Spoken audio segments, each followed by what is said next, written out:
چینگم چبانا. اس میں نے دیکھا کہ وہ میں نے بتایا چینگم کے, اس میں میں نے بڑی دلیل سے بات کی, اور وہ دلیل ڈاکٹروں ہی کی ہے. آپ کہیں گے خود جب دلیل سے بات کرو تو ٹھیک ہے ڈاکٹر بن جاؤ, اور حالانکہ میرے پاس بھی میڈیکل سائنس کا سرٹیفکیٹ نہیں ہے, تو ڈاکٹروں سے ہی تو سنا ہے ہم نے کہ جب آپ چباتے ہیں تو تیزاب خارج ہونا کیا ہوتا ہے, شروع ہوتا ہے. نہیں یقین آئے تو چبا کے دیکھ لو, شروع ہو جائے گا. ٹھیک ہے نا. اب اس پہ ایک ڈاکٹر نے تو میری تائید کی, انہوں نے کہا 100% درست ہے کہ چینگم کھانے سے پیٹ خراب ہوتا ہے, بیڑا غرق ہو جاتا ہے. ایک نے 10 فائدے چینگم کے بتا دیے نیچے. بولا یہ مولوی پھینک رہا ہے, چینگم سے یہ جو آپ کے مسوڑے ان کی ایکسرسائز ہوتی ہے, ویٹ کم ہوتا ہے, یہ ہوتا ہے. تو ایک بات یاد رکھو, میں آپ کو ایک جنرل اصول بیان کر رہا ہوں. قرآن و سنت کا جو علم ہے نا, وہ تو اللہ اس کے نبی کی باتیں حرف آخر ہیں, وہ تو اللہ کی طرف نسبت ہے, اس میں غلطی نہیں ہو. میڈیکل سائنس اگر کوئی ایسی بات کرے نا جو بالکل نیچر کے خلاف جا رہی ہو, تو کوئی بھروسہ نہیں ہے کل ان کی تحقیق بدل جائے. جگالی کرنا یہ انسانوں کا کام, بولو بھائی, بیٹھے کر رہا ہے بیٹھ کے, یہ کوئی اچھی حرکت نہیں ہے. دانتوں کی ورزش کے لیے دیکھو, ہم لوگوں کو کہتے ہیں ٹانگوں کی ورزش کرو, کیوں؟ پہلے لوگ چلتے تھے اب چلتے نہیں ہیں, تو چلو. پہلے دوڑتے بھی تھے اب دوڑتے نہیں, ہم کہتے ہیں جاگنگ بھی کرو. کیا خیال ہے؟ پہلے تھوڑا کھاتے تھے, سوری بلکہ ابھی میں اس طرف بعد میں آؤں گا, چند مثالیں اور دے دوں.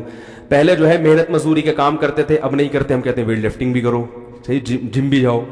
لیکن ایسا نہیں ہے کہ پہلے کھاتے تھے اب کھانا چھوڑ دیا لہذا چینگم چباؤ دانتوں کی ورزش کے لیے. پہلے جتنا کھاتے تھے نا اتنی دانتوں کی ورزش نہیں ہوتی تھی, اب سارا دن کھاتے ہیں, تو دانتوں کی ایکسرسائز کے لیے چینگم چبانا پرلے درجے کی. اب تو دانتوں کو آرام دینے کی ضرورت ہے کہ تھوڑی دیر تو چپ کرے بیٹھا رہے. صبح پراٹھے تھوڑے تو نے چبائے ہیں, پھر دوپہر چبایا, پھر شام کو پیزا کھایا, یہ کھایا وہ کھایا, پھر چینگم چبا رہے. اور رہا یہ مسئلہ کہ اس کے اتنے فائدے ہوں گے, فائدے ہر چیز میں کوئی نہ کوئی فائدہ تو ہے, لیکن فائدے زیادہ ہیں یا نقصانات. اور کیا وہ والے فائدے کسی اور طریقے سے تمیز سے حاصل نہیں ہو سکتے؟ ویٹ اگر چینگم کھانے سے کم ہو رہا ہے تو ویٹ کم کرنے کے اور تمیز والے طریقے بھی تو موجود ہیں. کیا خیال ہے بھائی؟ ان کو اختیار کرو, کیونکہ یہ ایک پروسیس ہے. جب آپ چباتے ہیں نا تو قدرت نے چونکہ چینگم انسان کے لیے پیدا کی نہیں ہے, انسان جب سے دنیا میں آیا تو قدرت نے جو اس کے اندر سسٹم لگایا ہے وہ سسٹم یہ ہے کہ اس کو پہلے خوشبو سے بھوک لگے گی, اس سے ایک ایسڈ خارج ہونا شروع ہوگا, وہ تیار ہو جائے گا ہضم کرنے کے لیے, پھر یہ نوالے کو منہ میں لے کے جائے گا. آدم علیہ السلام کے زمانے سے یہ سسٹم چل رہا ہے اب تک. پھر یہ گھمائے گا تو اب میدا تیار ہوگا, اب یہ چیز کیا کرے گا, نگلے گا. تو پھر وہ اسی حساب سے, اب آپ نے نگلی نہیں نکال دی, پھینک دی, تو میدا یہ چیزیں نہیں مانے گا. وہ پتہ نہیں کیا ہو رہا ہے میرے ساتھ, سمجھ میں آ رہی ہے بات؟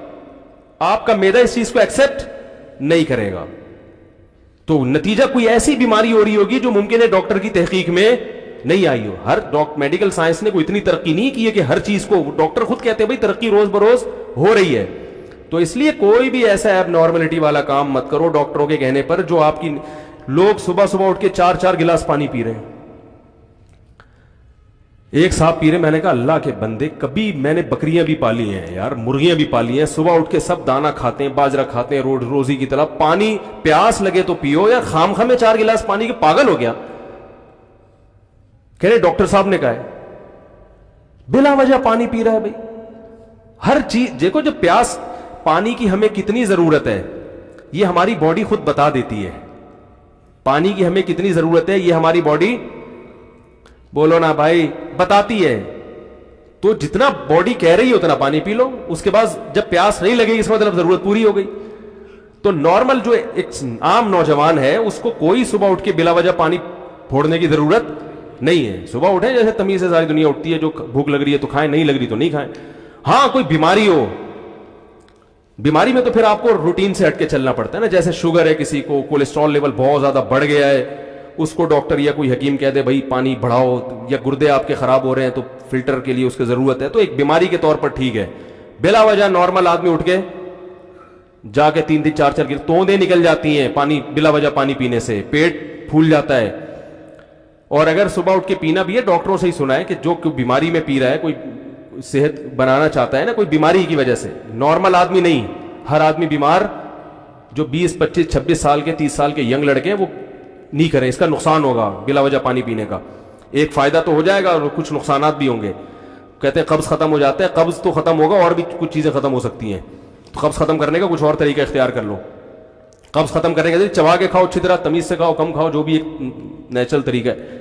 لیکن اگر کسی کی عمر زیادہ ہو گئی, خون گاڑھا ہو گیا اس کا, یا گردوں کا کوئی مسئلہ ہے, یا کوئی اور پرابلم ہے, شوگر کا مسئلہ ہے, پھر وہ گرم پانی, وہ پھر ٹھنڈا نہ پیے, پھر کیا پیے, پھر وہ پانی بوائل کر کے گرم کر کے تھوڑا تھوڑا گھونٹ کر کے عادت ڈالے. وہ اس کو بیماریوں میں کوئی فائدہ ہوتا ہے. تو بیماری میں تو ڈاکٹر ہی بتائیں گے نا, نارمل آدمی کو ضرورت نہیں ہے. تمام دوائیں بچوں کی پہنچ سے دور رکھیں, ٹھیک ہے نا. تو نیچر کے خلاف کبھی بھی نہ چلیں, کبھی بھی نہ چلیں. نیچر جو ہے نا, جتنا اچھا نیچر گائیڈ کرتی ہے اتنا دنیا میں کوئی بھی گائیڈ. ایک صاحب ہمارے دوست, ان کو ایک حکیم نے وزن کم کرانے کے لیے روٹی چاول چھڑوا دیے. میں نے ان کو پہلے کہہ دیا تھا کہ بیٹا مر جائے گا تو تھوڑے دنوں میں, کچھ تیرے ساتھ بڑا مسئلہ ہو جائے گا. روٹی چاول ہی تو خوراک ہے یار. چلو روٹی نہیں کھاتے تو اناج میں کچھ اور کھا لو, مکئی کھا لو. نہیں جی میرا وزن اتنا ہے, تو میں نے حکیم صاحب نے کہا 30 کلو میں نے گھٹانا ہے. پتہ نہیں کتنے کلو کے تھے آپ سوچو, 30 کلو گھٹا کے بھی. وہ کیا ہوا, گوشت کھانا, گوشت سے وزن نہیں بڑھتا, گوشت جتنا مرضی کھا لو. تو انہوں نے روکھا گوشت کھانا شروع کیا, گوشت, وہ وزن تو بڑھ گیا ہے, ہینڈسم اسمارٹ ہو گئے. کبھی گردے میں پتھری, کبھی پتے میں پتھری, کبھی فلانا ڈمکانا, یورک ایسڈ. میں نے کہا جب گوشت ہی کھاؤ گے تو یورک ایسڈ کیا خیال ہے بھائی بڑھے گا. تو وہ تو ہوگا جب گوشت ہی گوشت کھایا جا رہا ہے, ٹھیک ہے. تو بس وزن کم کرنا ہے, فٹنس.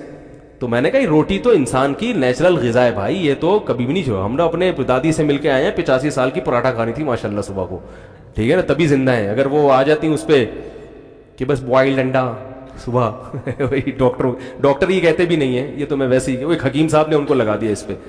تو میں نے کہا اس سے پہلے کہ آپ کا انا للہ ہو جائے, لوگ کہیں گے مردہ بڑا ہینڈسم اسمارٹ ہے ماشاءاللہ, کتنا اچھا سا ہلکا پھلکا, لیکن مر جاؤ گے.